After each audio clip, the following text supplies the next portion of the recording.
And this session will be moderated by David Gillespie, who has kicked us off this morning. So, are we going to try this trusty hands? Okay, good afternoon. Welcome to the panel session. I'm hopefully not going to do much, but I'll separate them if they start going for each other. And I promise there will be no questions about things that you might have said in 2005 while the mic was on. So this is the question. Do you think a tax on soft sugar-sweetened beverages should be part of the solution to reduce intake and obesity? Each of you has 3 minutes. Who do we want to start with? Gerhard, perhaps you? Sure, Yeah. Okay, I think that a tax on sugar-sweetened beverages absolutely is essential to be part of the solution to reduce sugary drink intake and obesity. We're swimming in sugar here in New Zealand, and we only need to look at the statistics of rotten teeth in our children. I think apart from the revenue that the tax would generate, I think the symbolic value of a tax on sugary drinks is hugely important for raising awareness of our public. The fact that these drinks are harmful, and I think we need to do this to allow our kids to achieve their full potential. Thank you.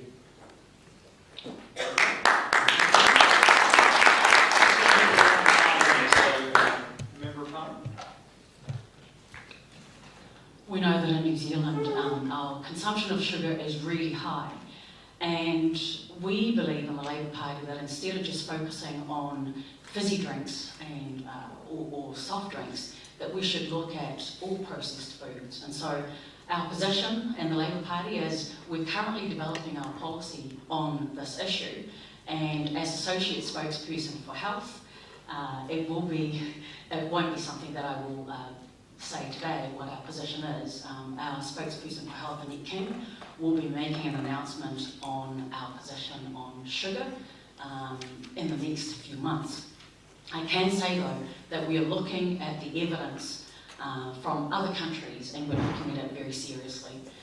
One of the things that we did when we were in government is, we are a party that looks strategically and we look long term. Way back in 1938, when we began with the national public health system that we have, we looked at prevention.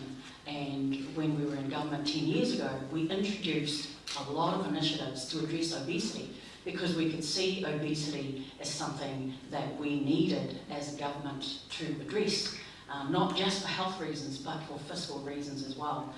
I'm an MP from South Auckland, Manukau East. It includes Otara, Papatoetoe, Otahu, and Livermore Hospital is in my area. I know firsthand the results of when we don't look after our health, and I also know the effect that poverty has on chronic disease and chronic disease versus poverty. So when we look at the population that we have out in South Auckland, this is an issue that we really seriously must tackle as a country. And so I want to just say that we as a Labour Party will be making some announcements on this in the very near future, probably in the next 3 to 4 months or so. Thank you.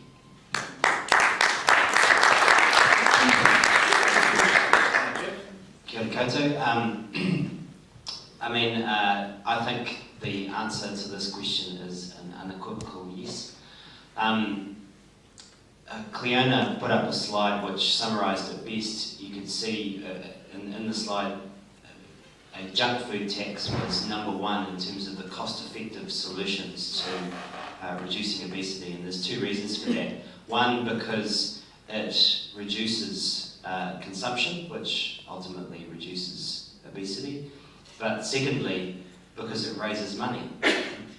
Everything else we're going to do to fight the obesity epidemic costs money. This one raises money. You do the math. Where are we going to get the money from to do all the things that we need to do? So a tax is going to be part of that. I agree with the member next to me who mentioned that a sweetened beverage tax isn't going to be the whole part of the solution. I certainly think a comprehensive tax will be needed, but the design of that is incredibly complicated.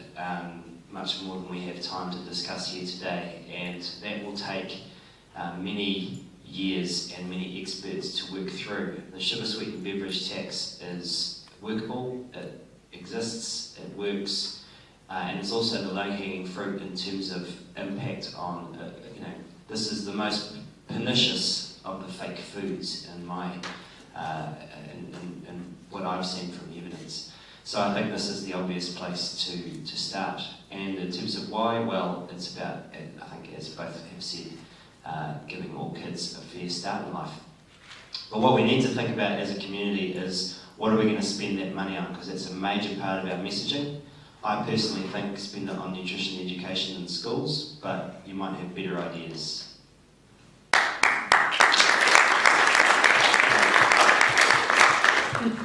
Kia ora koutou. So when I got asked to be on this panel, I thought, wow, this is a bit of pressure because there's all these Sharpians on here. And I was thinking, again, like I said before, I don't think we've had a collective Māori discussion around what is the solution to this question.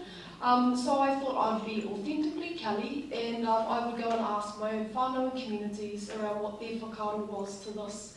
Because many of us in the room, many of us on the panel are already privileged enough to be in probably paid positions.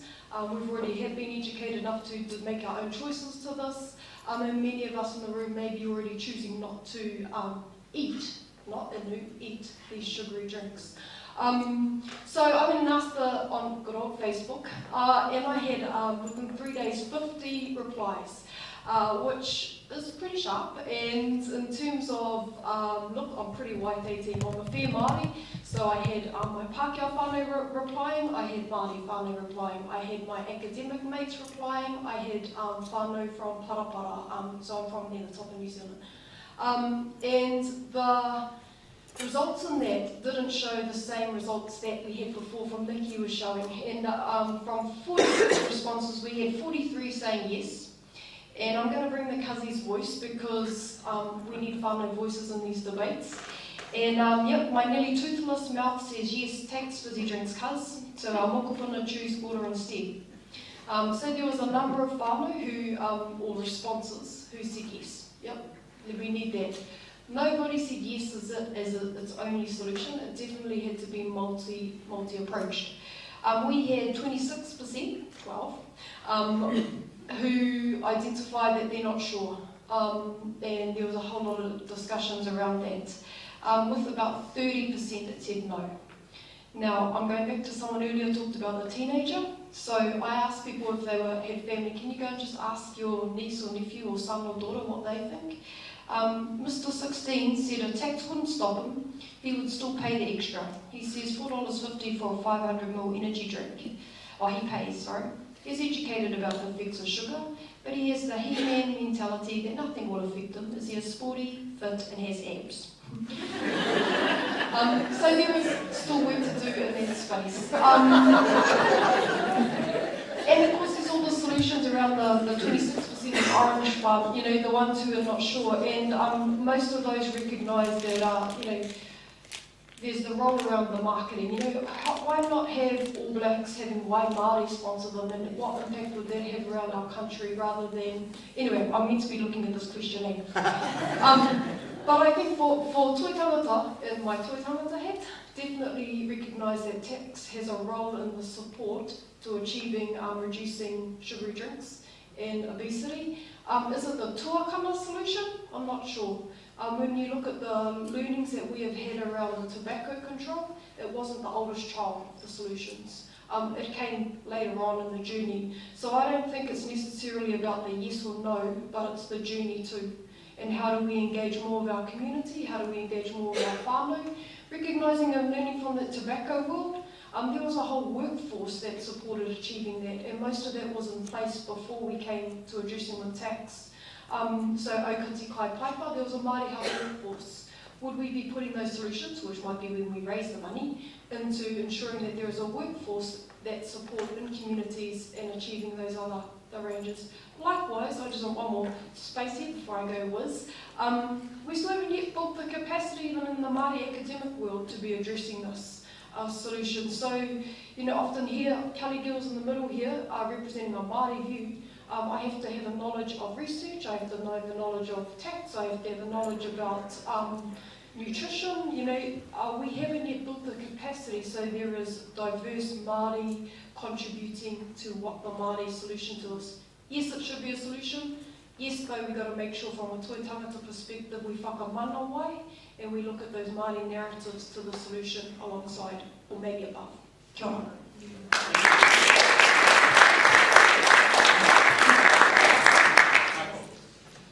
Thank you. Again, I'd emphasise that I don't know anything about health or drinks, but what I know about is tax, and I'm told that one of the objectives might be to reduce the amount of sugary drinks that people consume. If that is the objective, then absolutely a tax will achieve it.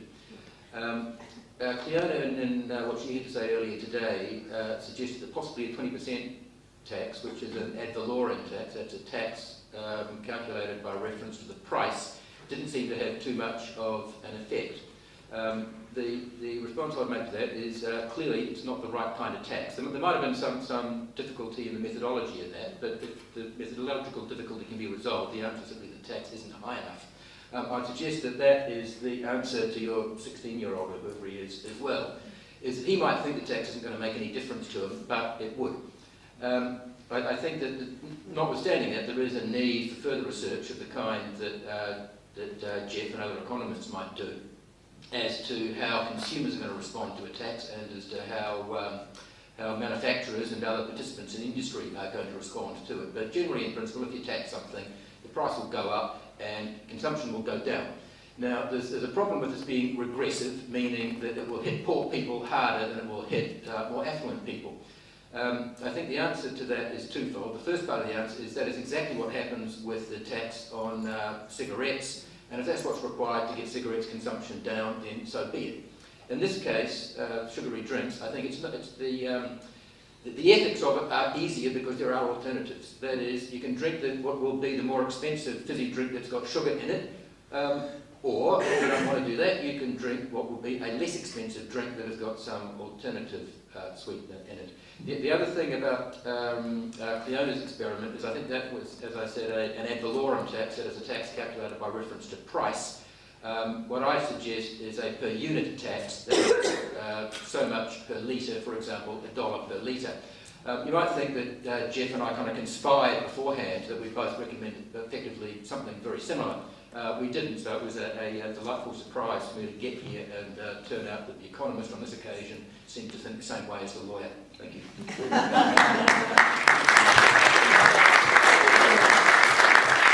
It doesn't happen often, by the way. Thank you. From a Beverage Council perspective, we encourage debate, but we need to hear some more balanced viewpoints and ensure that we're looking at all the constructive options that are available.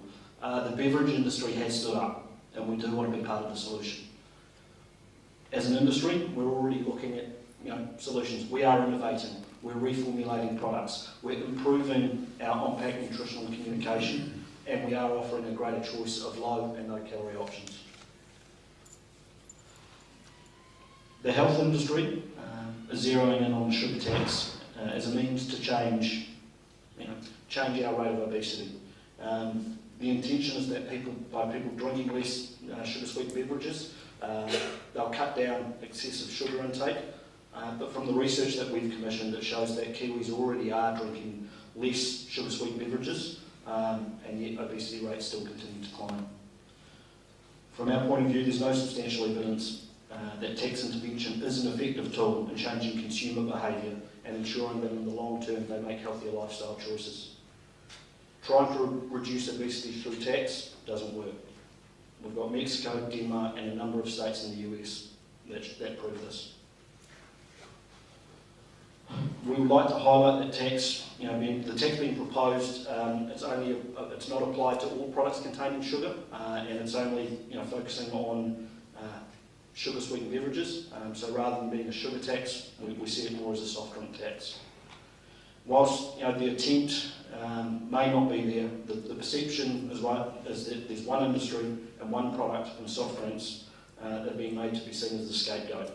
As far as we're aware, there's no talk about a cake tax, a confectionery tax or an ice cream tax. From the research that we have, it shows that sugar sweetened beverages contribute only 1.5% of total energy intake for adults in New Zealand, and when it comes to children, only 1.7% of their energy intake comes from soft drinks. Therefore, we feel that focusing on one food group that contributes less than 2% of energy in the diet is not a solution in itself.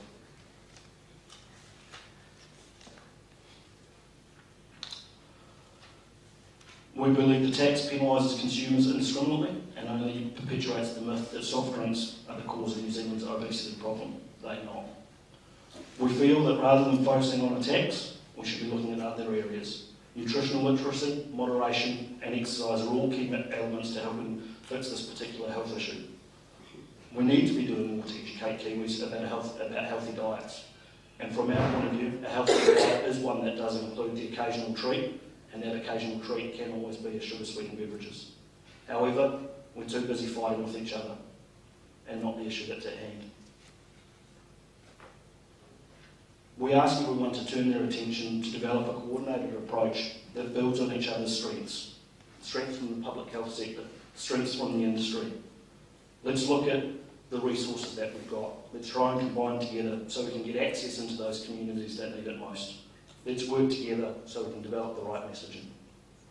We stand by our belief that demonising one food, drink or ingredient through bans or additional taxes is unlikely to lead to any long-term change in our nation's obesity levels. We can tackle this issue as a nation, but we've got to do it together. No one solution is going to work, nor will targeting one sector. We need to put the people of New Zealand first and find impactful ways to make sustainable decisions. From the Beverage Council perspective, our door is open and we do want to work together. Let's continue the dialogue and let's develop some messages that will work. Thank you.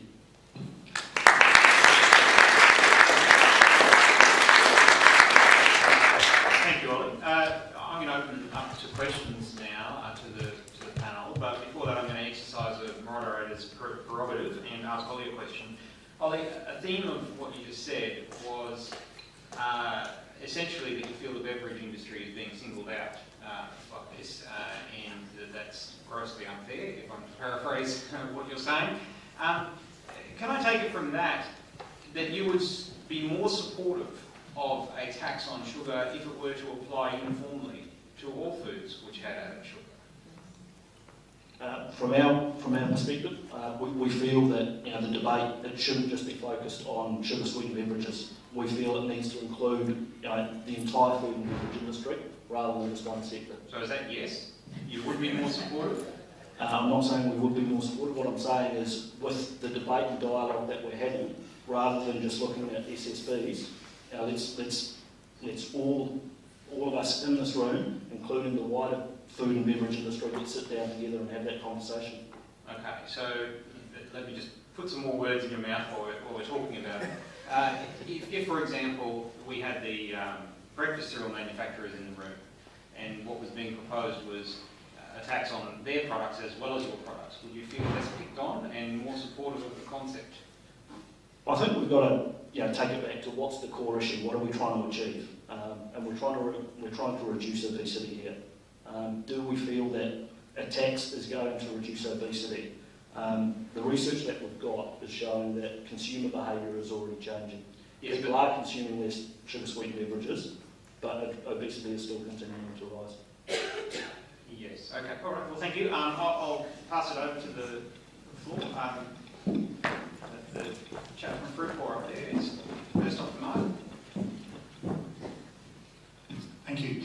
I came along today clearly wanting to share the Fruitcore story, and I was pleased to be able to do that, but I was equally keen to hear what the data was looking like in markets around the world where people have implemented a sugar tax. So I've got some data that I've seen on Mexico that's not all that compelling, but I wondered where do people have the data they could share? Is there some evidence and some data we can put on the table? And I'm asking that in a really open way because I don't know what I see in Mexico. It sort of went down for a couple of quarters and then it's come back up and it's back to normal. But I don't know what you guys have got. Yeah, the data you've seen from Mexico isn't analysed. And that's the danger of just using raw data in an unthinking fashion. The data that has been analysed, which someone has talked about the Popkin paper today. I know it's not, he wasn't the chief author, but that particular study used actual data. They go to households, they survey what's in someone's pantry, they look through people's rubbish to see what's there. So they're actually looking at actual consumption levels, and they are accounting for population growth, income growth, all of these confounding factors that tend to increase consumption over time. And when you take those into account, over the first year there was a roughly 12% drop in consumption as a result of the 10% increase in the tax, and for the lowest income groups that was as much as 17%. So the raw data that's been put out by the Food and Grocery Council is misleading, if I'm being nice. I would say it's downright bull, if I wasn't being nice, and I would say it's an intentional misuse of data. In terms of these other confounding effects like downsizing and whether people are shifting to other sources of calories, that is going to be an ongoing issue of research. But from what I've seen of the Mexico data, the downshifting doesn't seem to be that big a deal because consumption is actually falling. Whether it is pushing consumption elsewhere, only time will tell.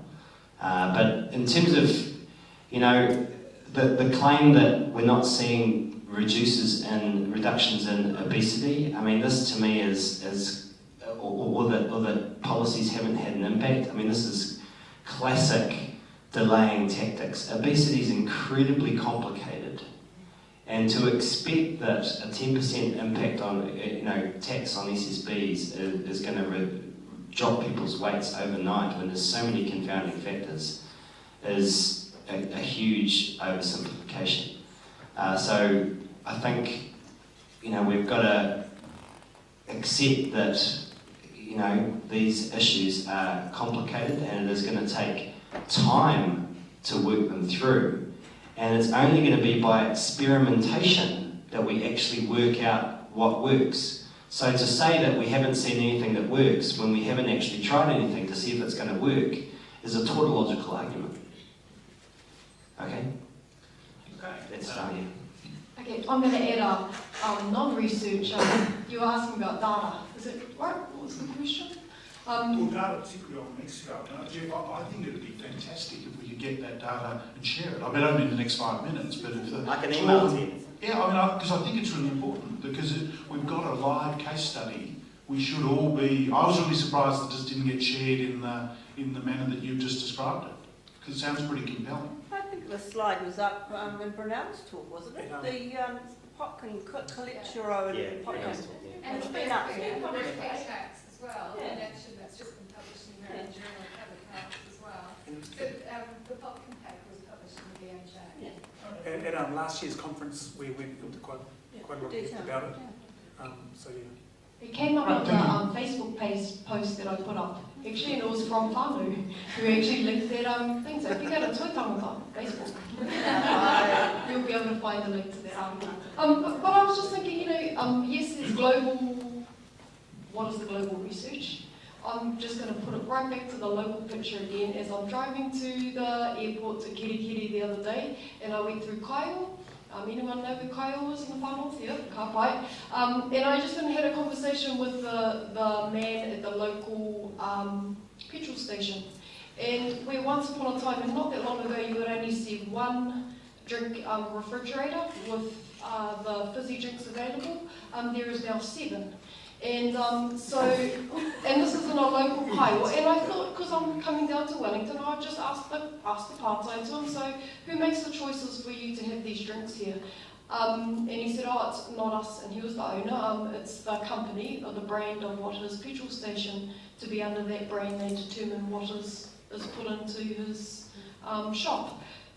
Not flash research, but I'm just thinking about observations in terms of increasing access of whānau in a small town of Kairu.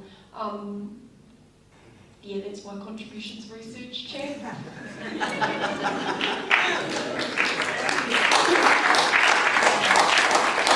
Do any of the other panel members wish to respond to that, or we get another question? Any other questions from the audience? Yes.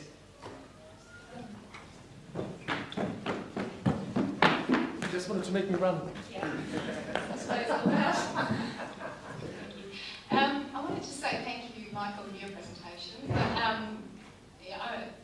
And hats off to the voluntary commitment not to sell sugary drinks and energy drinks in schools by Frucor.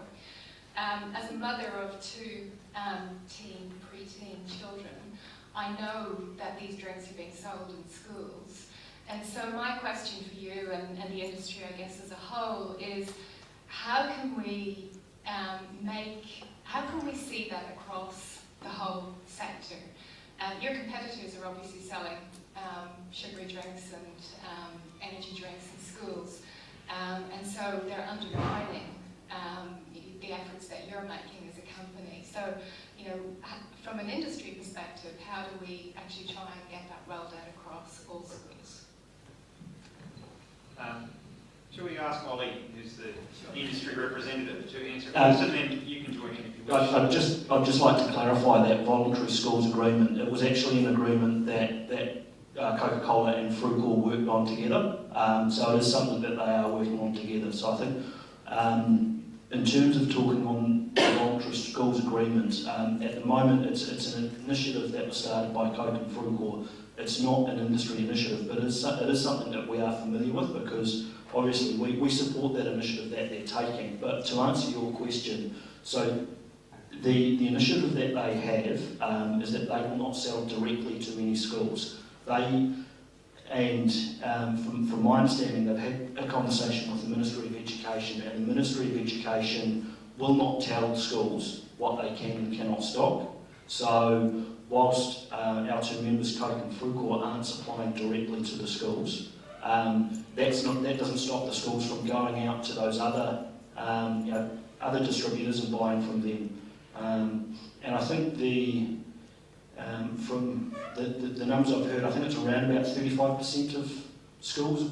Is that where we're at? We need to double check that, but yeah, I think it's hats off to Coca-Cola and Frucor. It's a great initiative, and I know it's one that they're talking around at the moment and looking at ways that they can strengthen that.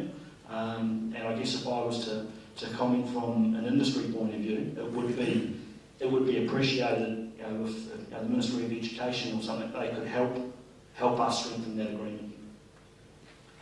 I'm going to exercise moderator's prerogative again, because I come from a jurisdiction which has had a complete and total ban on sugar-sweetened beverages in primary schools for at least a decade. It makes absolutely no difference.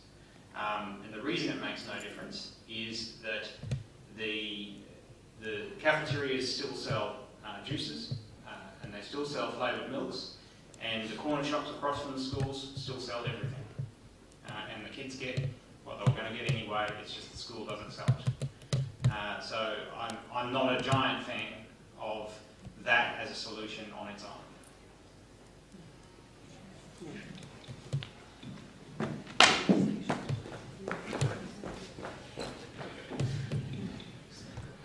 I just want to make a comment about the 1.5 or less than 2% contribution of sugary drinks to the total energy intake, and how, Ollie, you said you feel a bit dumped upon as an industry. And I think we do have to bear in mind quite strongly that the metabolism of that 1.5% is so different, or those calories is very different than, say, an equivalent amount of calories from a steak or something different, or something like that. And I'll reiterate what I said in my presentation, that the sugar is there, it's dissolved, it's ready to go, and the liver cannot deal with it.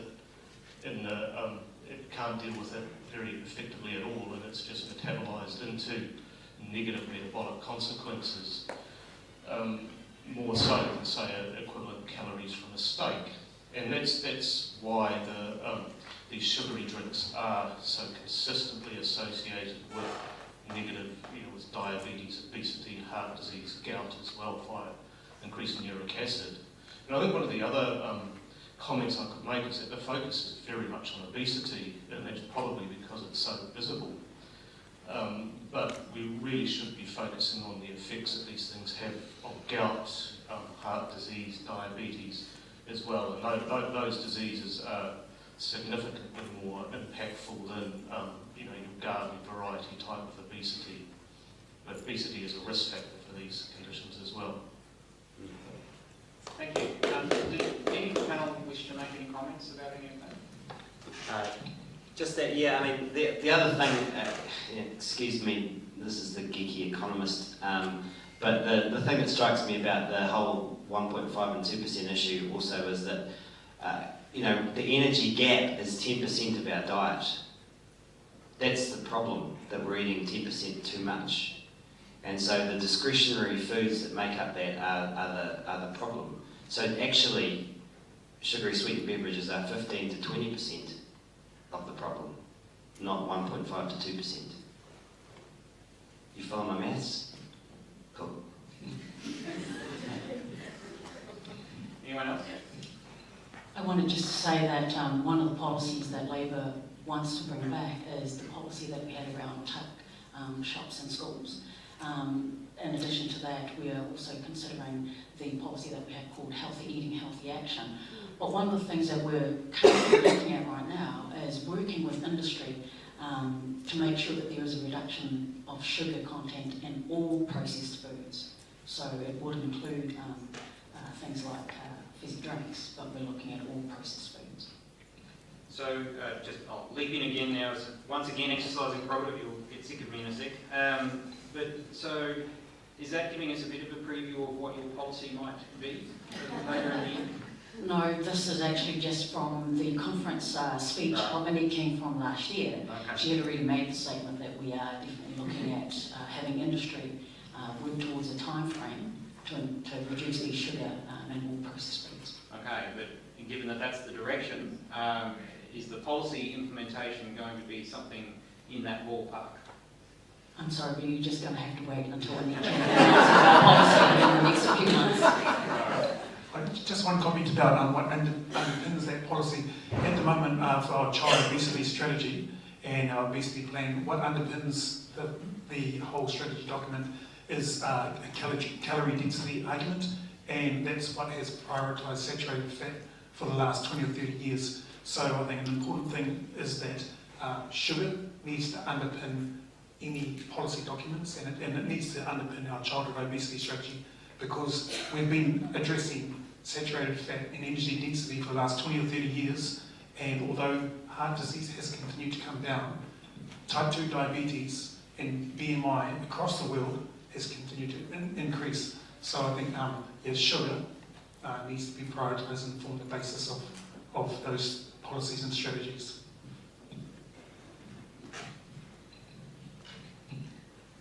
I'm just going to add to that. I still think, again, from a toi tangata hat, we've had years of deficit messaging aimed towards us as a people.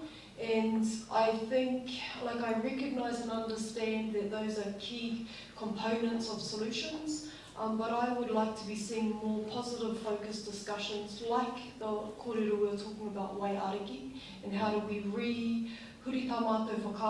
reshift our thinking to the Māori of why. Likewise, all I hear about is sweet. Why not, where's our marketing and our kōrero o pānaki te kupu pita? Where is our, the range of our thinking? And like when I think of some of the campaigns we have been part of at home, I'm putting my home hat on now, in terms of Pharmax One Heart Many Lives, in terms of addressing cardiovascular disease with tāne Māori over the age of 35, it was successful because there was a reframe of focus to one heart. My one heart impacts many lives. So that comes back to the branding kōrero, the messaging. It comes back to the discussions we have as leaders within our sector. and making sure that somewhere in that mix we need to be reframing in terms of those positive whakaaro. For us, again, reframing some of that conversation to wai, to the mana, to the whakapapa, to the mauri o wai. Kia ora. Any other comments from the panel? No. Okay. Any other questions? Yes. Kia ora, ko Mark Tokarunga he Nihiro. I'm Mike, I'm a nurse from down south.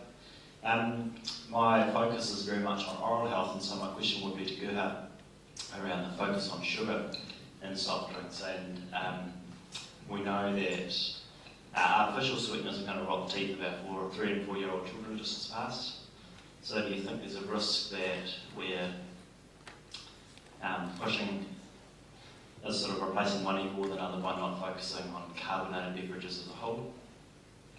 Yeah, I think it's about incremental steps in the right direction, and I understand and agree that the artificial sweeteners, as also the pH in these drinks, is detrimental. But I think by far the sugar content of those drinks is the worst component of them, and we think by addressing that and targeting that initially and getting a win at least is the start of the solution. So our stance on artificially sweetened drinks is that as an incremental step in the right direction to move from the full sugar version to the artificially, or there's sweeteners that are natural non-caloric sweeteners now like stevia. It's a step in the right direction, but obviously the goal and the ideal scenario is to move to water and unflavoured milk. Thank you. Does anyone else have any comments about that? Any other questions from the audience?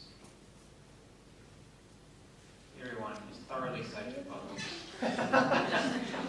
I'll just make one comment on the dental thing, because I'm glad you mentioned it, because I think it does slip below the radar, and from a impact, a cost impact on the health system, it is significant, and I think that just needs to be underlined. I mean, I know Robbie Beaglehole worked out that the cost just for the most serious dental treatments, which is putting kids under general anaesthetic and removing their teeth, has a cost of $25 million per year, which is in the ballpark of what Cleona worked out we'd probably get from a sugar sweetened beverage tax. So you could just say, tooth for a tooth.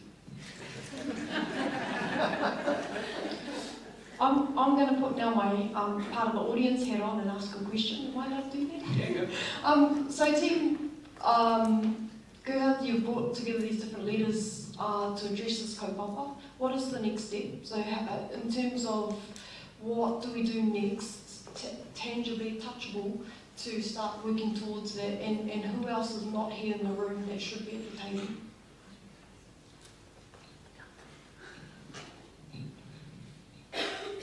So I think that question is a question we need to ask ask ourselves.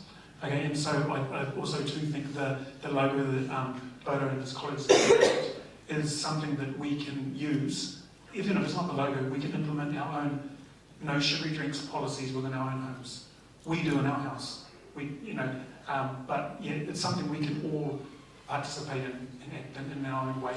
And I think it starts at home, because we can do that. But I think we need to advocate and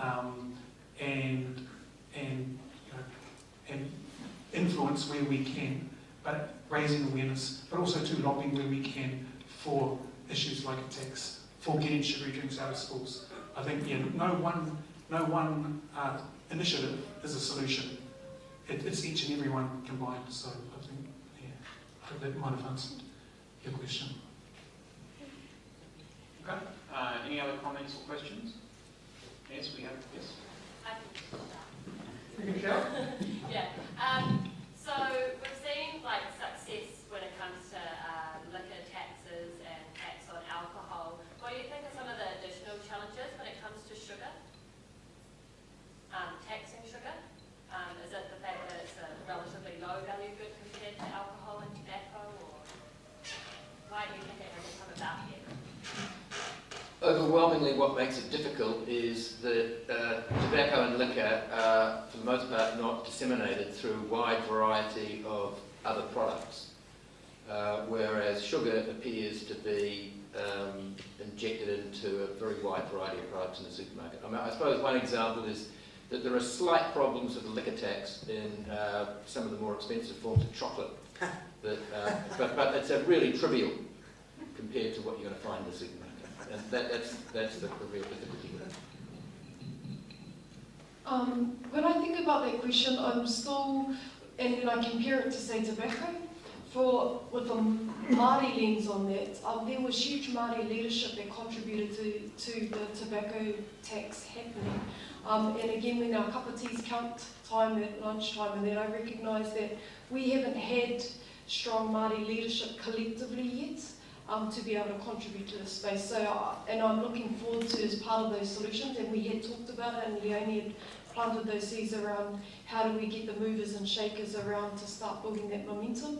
Likewise, I think there's still not the same awareness happening in communities to recognise the absolute magnitude of this issue and how sugary drinks are potentially contributing to obesity. So there's not that grassroots swell contributing to the wave yet too. So I'm looking forward to seeing how, again, with the Toi Tangata role, we can support that. If I might add something to what I said a moment ago, which is that the enormous difficulty of imposing some kind of across-the-board tax on all sugar in a way that will work is not at all a reason for not imposing a tax on carbonated sugary drinks in the meantime. I sympathise with what Ollie's had to say about the singling out of his industry. But I would say that too is not a reason for not doing it. If it wouldn't work, he wouldn't object to it.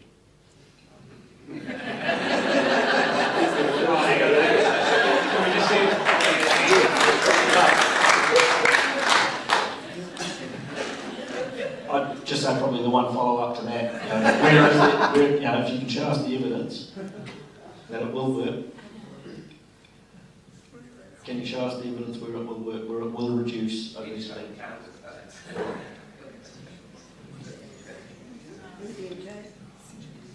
Again, I don't know anything about the medical evidence, but assuming that the sugary drinks do contribute to health difficulties, then again, the evidence is that Ollie has taken the time to turn up.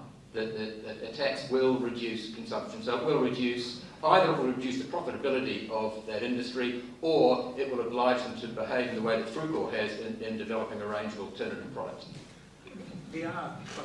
I'm just going to, because I'm in the middle, so I get to.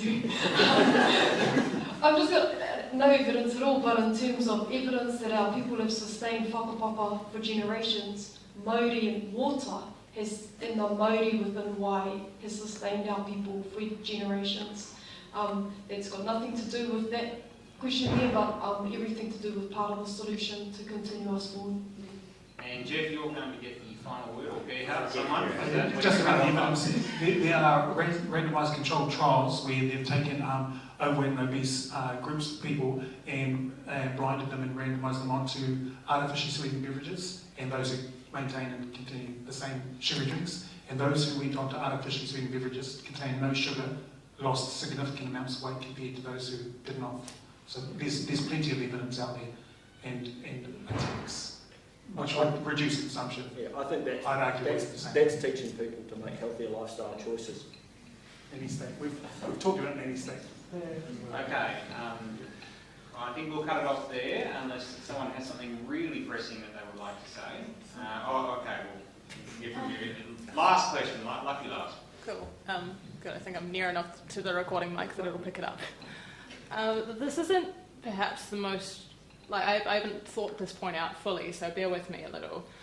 I feel like I've seen an absence at this conference of a discussion about the kind of culture that we are drinking these really sugary drinks and consuming a lot of sugar within, and the reasons that people have it. I mean, if you think about something like coffee, that's very embedded in a culture where you're required to be busy and productive all the time, and a lot of coffee fandom is kind of about, I think, being a really good worker.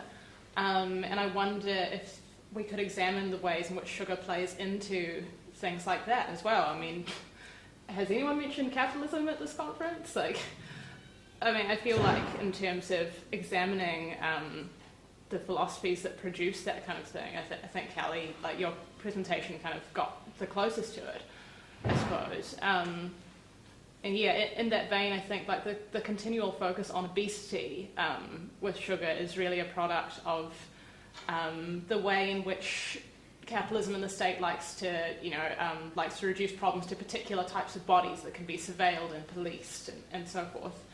I'm not really sure where I'm going with this, but do you guys have thoughts on the broader structural factors that are creating these problems? That sounds like an economics question to me. One thing Professor Boyd Swinburne said a while ago is that industry exploits human vulnerabilities, and one of those vulnerabilities is a desire for sweet and salty and fatty things.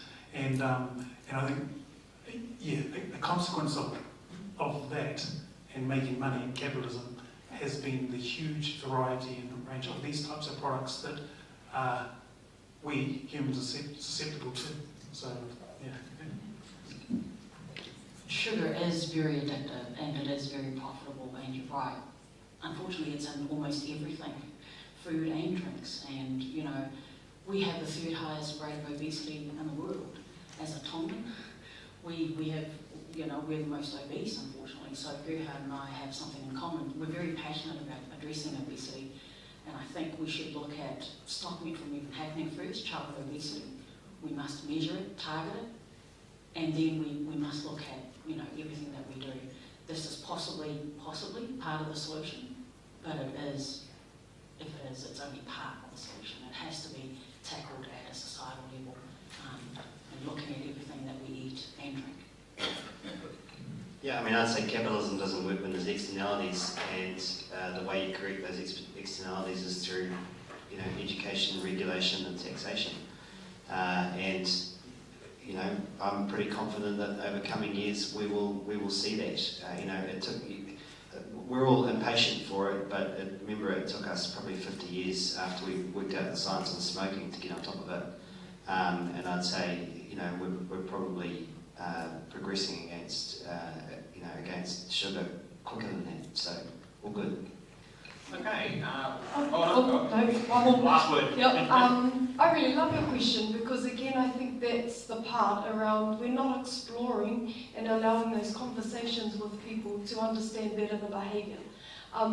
When you're talking about understanding the culture of why in terms of sugary drinks, I can automatically understand again why, W-H-Y, we choose why, W-A-Y, as our solution because we understand the role of water within our culture.